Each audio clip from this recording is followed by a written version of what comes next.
were shot and killed early this morning in what appears to be a politically motivated assassination. Our state lost a great leader, and I lost a dearest of friends. Speaker Hortman was someone who served the people of Minnesota with grace, compassion, humor, and a sense of service.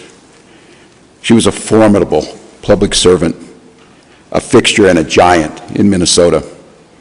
She woke up every day determined to make this state a better place. She is irreplaceable, and we've been missed by so many. Minnesota's thoughts and prayers are with her family, her loved ones, her children, and her parents. My prayers also go out to State Senator John Hoffman and his wife Yvette, who were each shot multiple times. The Hoffmans are out of surgery at this time and receiving care, and we are cautiously optimistic that they will survive this assassination attempt. This was an act of targeted political violence. Peaceful discourse is the foundation of our democracy. We don't settle our differences with violence or at gunpoint. In the state of Minnesota, and as recently as last week, in the most closely divided state legislature in the country, we sat down, we worked things out, we debated, we shook hands and compromised, and we served the state of Minnesota together. We proved that it's possible, even in these politically charged times, to find compromise and adhere to the principles of democracy and civil discourse. We must all, Minnesota and across the country, stand against all forms of political violence. At this precipice moment we're on, this tragic act here in Minnesota should serve as a reminder to all of us. The democracy and the debates in the halls of Congress, in state houses, in school boards, is a way to settle our differences peacefully and move society to a better place. We're collaborating with all local, state, and federal agencies on a full investigation. We're committed to keeping Minnesotans informed as the situation continues. I assure you that those responsible for this will be held accountable, and each and every one of us are committed to making sure that a tragedy like this never repeats itself in Minnesota or across this country. I'd now like to turn it over to my public safety team to fill you in on the specifics of this ongoing investigation. Thank you, Governor, and thank you everyone for being here today. My name is Drew Evans, and I'm the superintendent at the Minnesota Bureau of Criminal Apprehension. I want to start by just expressing our deepest sympathies to the communities, the family, the friends, and everybody that cared about the individuals that were gunned down today. When we have individuals like this in our political leadership, they're not only political leaders, but they're members of the community, well-known members of the community, that the tragedy in a situation like this is not only for them, their friends and families, but us collectively, the communities they represent, us as a state of Minnesota as a whole. About 2 a.m. this morning, there was an original call in the city of Champlin where there was an individual that had shot Senator Hoffman and his wife. Police responded to that location. They were dealing with that and working through that process overnight. And then later on, at approximately 3:35, another call came in when it was officers proactively checking because they knew of the incident that occurred, and they were going to check on Speaker Hortman at that time, at which time Brooklyn Park police officers encountered the individual who immediately fired at them, and they exchanged gunfire, and then the individual was able to escape during that exchange of gunfire. At the residence in Champlin, there was life-saving measures that were provided there.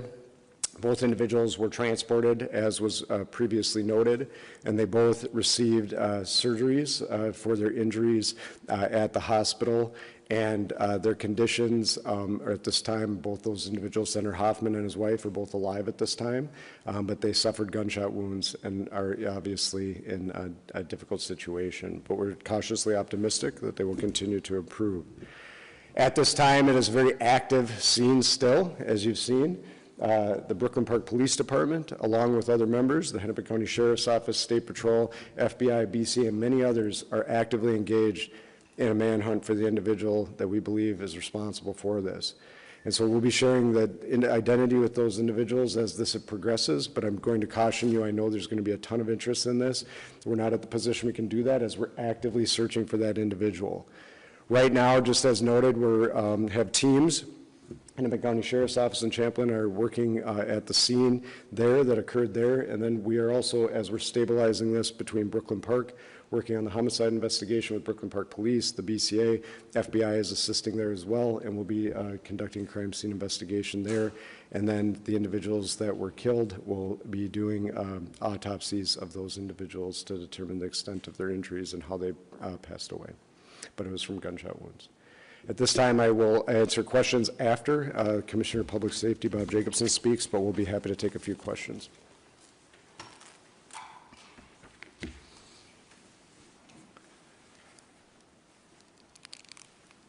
Thank you, Superintendent Evans. My name is Bob Jacobson. It's my honor to serve as the Commissioner of Public Safety for the state of Minnesota.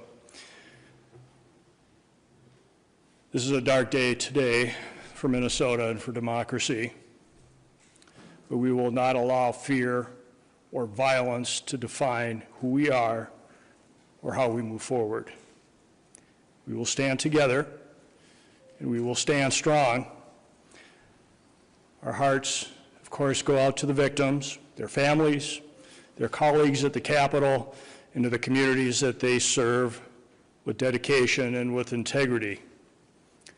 These are public servants, leaders who committed their lives to improving the lives of others, and they were targeted in a violent and cowardly way. The suspect exploited the trust of our uniforms, that our uniforms are meant to represent. That betrayal is deeply disturbing to those of us who wear the badge with honor and responsibility. We want to reassure the public that there is increased security in place for elected officials and others who may be at risk. If you see anything suspicious, especially involving individuals impersonating law enforcement, please report it immediately by calling 911 or your local police department. With that, I'll step back and we will be available for any questions. Thank you. One reminder, please, as you ask your first questions, please don't forget to introduce yourselves, your media organization, and to the folks answering the questions, please don't forget to repeat the question. Walker RC, Minnesota Search Bureau. So can you say one more time, so you were just going to proactively check on Speaker Emeritus Portman, and then police there encountered the gunman or someone with a gun and exchanged gunfire. Can you just go over that one more time, please? I can. Good morning, Police Chief Mark Brewer, Brooklyn Park Police Department. The question is, how did we get to Representative Hortman's house, and it was proactively or not. The circumstances that unfolded in Brooklyn Park this morning is that we assisted the Champlin Police Department on a shooting. That shooting was made aware by one of our sergeants that it was at Senator Hoffman's home. In hearing that very intuitive sergeant asked our officers to go check on Melissa Hortman's home, a representative that lives in our community, just proactively as due diligence to swing by. That police officer and his partner pulled down the street when they arrived at Melissa's house. They noticed that there was a police vehicle in the driveway with the lights, emergency lights on, and what appeared to be a police officer at the door coming out of the house. When our officers confronted them, the individual immediately fired upon the officers, who exchanged gunfire, and the suspect retreated back into the home. Was this an actual police officer or an impersonating police officer?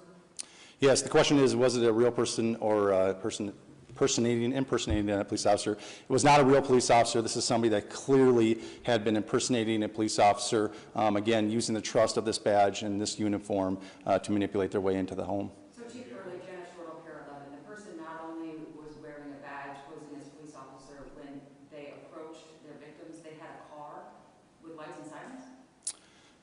Yes, the question is what kind of vehicle, how were they dressed? They did drive a vehicle that looked exactly like an SUV squad car. It was equipped with lights, emergency lights that looked exactly like a police vehicle. And yes, they were wearing a vest with taser, other equipment that would, a badge very similar to mine, that no question, if they were in this room, you would assume that they are a police officer. Chief Relay of WCCO News. Can you describe the moments after that played out? You said the person went into the home, and then can you help us understand the next 10, 15 minutes of how we got to the point we're at now? Yeah, briefly, although I'm just going to remind us that this is an absolute and active investigation. We have thousands of people sheltered in place in the city of Brooklyn Park right now. We are in an extensive manhunt involving hundreds and hundreds of police officers and SWAT teams searching, gridding off areas as we believe confidently the suspect had fled out the back of the house after being confronted by the police. Very briefly, after the officers had exchanged gunfire and the suspect retreated into Melissa's home, they immediately went up to the threshold and looked in and seen a male that was down, clearly had been struck by gunfire. They made limited penetration, grabbed a hold of the male and drug him out to safety to attempt first aid. However, he was pronounced dead shortly after that. At that point, the officers surrounded the house, got additional resources and SWAT resources, and then ultimately went in with a drone identifying a female in the home. How far apart are the two scenes? About 8 miles? I would say, yeah, somewhere around 5 or 6 miles apart. How much do you know about if the person that was impersonating an officer who allegedly shot these people, did they knock on the door and people came to the door, or did the person break into the home? Yeah, it was knocking on the door and asking the person to come out, absolutely impersonating a police officer. Do you all have a suspect's car? We do have the suspect's car. Suspect is on foot. That is what the large-scale search is currently going on.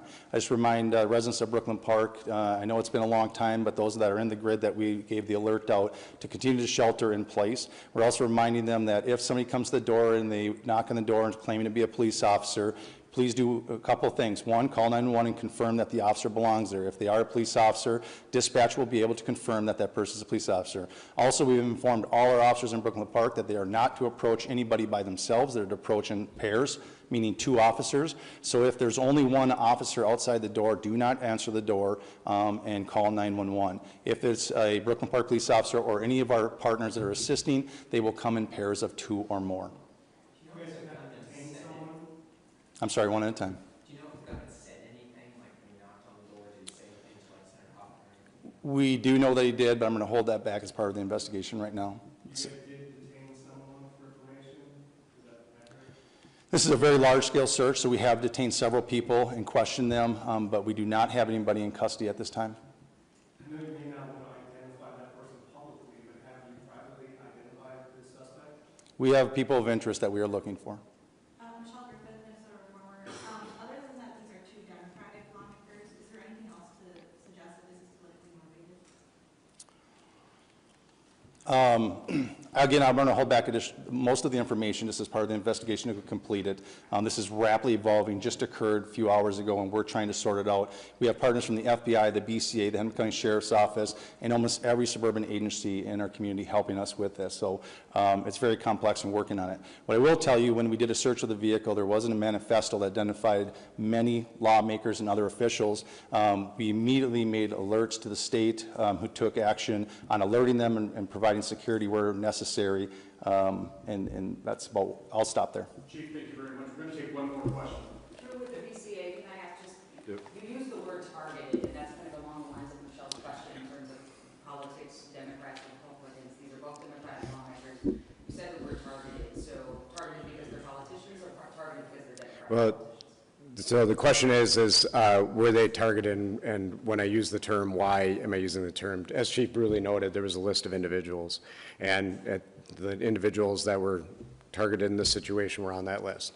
And so when we're looking at that, as Chief Bruley said, it's far too early in the investigation to be able to provide information, but I do think we'll be in a position where we'll be able to develop the motivation behind these attacks, and we'll be able to provide more information as this unfolds. And so that's part of the reason we're using it, is I think there's some preliminary information that is telling us kind of where this is headed, but we need a lot more work done by all the teams that are here working on that to be able to provide that with you with a degree of accuracy.